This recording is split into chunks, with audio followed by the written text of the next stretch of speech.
Well, it's been almost 10 months since we met Mike Goldstein and Jamie Patton, but in that time, they have seen the world.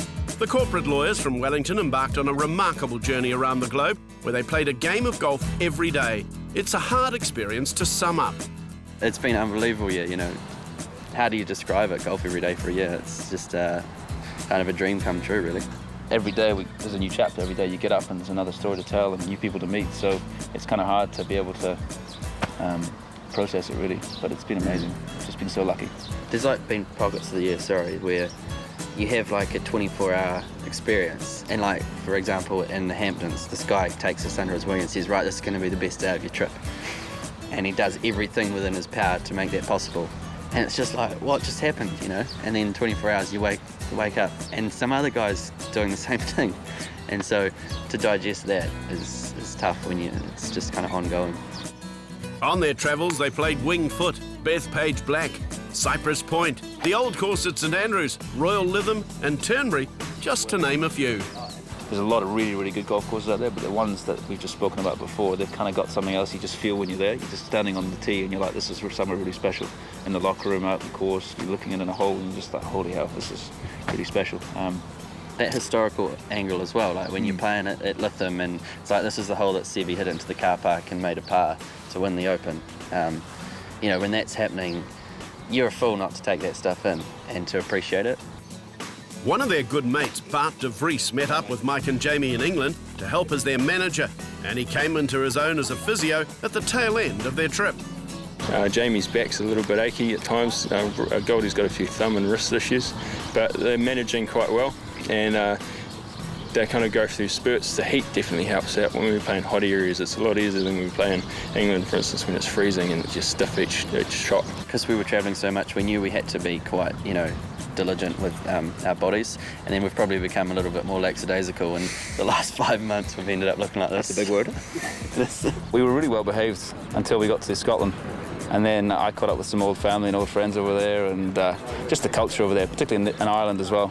It was very social, so we probably got pretty unhealthy after a few months over there. But it's not too sustainable to be going out till 4 in the morning every night and getting up and playing golf, so we had to taper it back a little bit. It's fair to say that the trip completely exceeded their expectations as the doors of the golfing world opened everywhere that they went.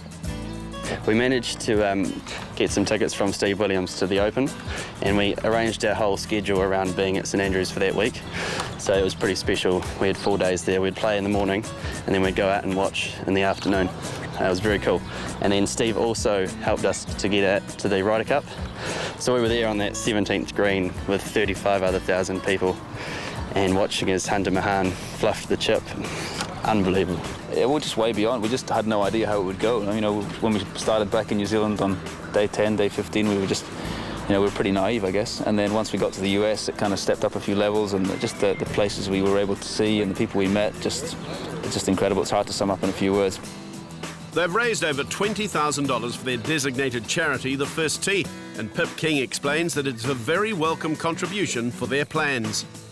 We're hoping that at the event they have in Queenstown, we'll be making an announcement there about a new First Tee location in the South Island, and by February next year we will also have another one up and running in the North Island. So we're really moving forward, and the kind of work these guys have been doing, shoulder tapping people along the way, is really helping us a long way. Yeah, we're hoping to have a really big push this last month as well. So, you know, we're running a couple of events around the country, but the other thing we're doing is a birdie challenge. So if people would like to sign up for that, they can do so by just flicking us an email, details on the website, and basically people are sponsoring us $1 a birdie, $10 a birdie, $5 a birdie, whatever, just for that we make on home soil in December. The global golfing community looked after Mike and Jamie like they were family. It is a support that made this tour financially possible. We've been fortunate only to have to pay 5 green fees, I think, out of 338 or whatever. So that's been great, and people have put us up so that the accommodation costs have been low, but the flights and the petrol and the food, we've been doing sort of £3 challenges at the supermarket for our dinners and that kind of stuff. So, it's been great.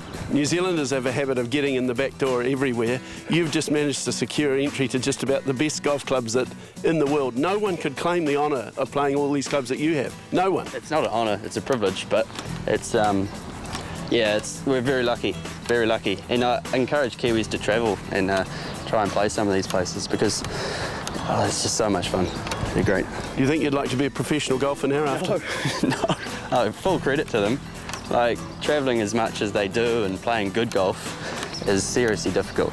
And new golf course every day. Like, we've obviously experienced that a few times this year, / every day. But to be able to play good golf on a course you've never played is, you've got to be seriously good. Rumour has it you're giving golf away for a while and playing hockey. No, I'll be playing hockey, but won't be giving golf away. No way.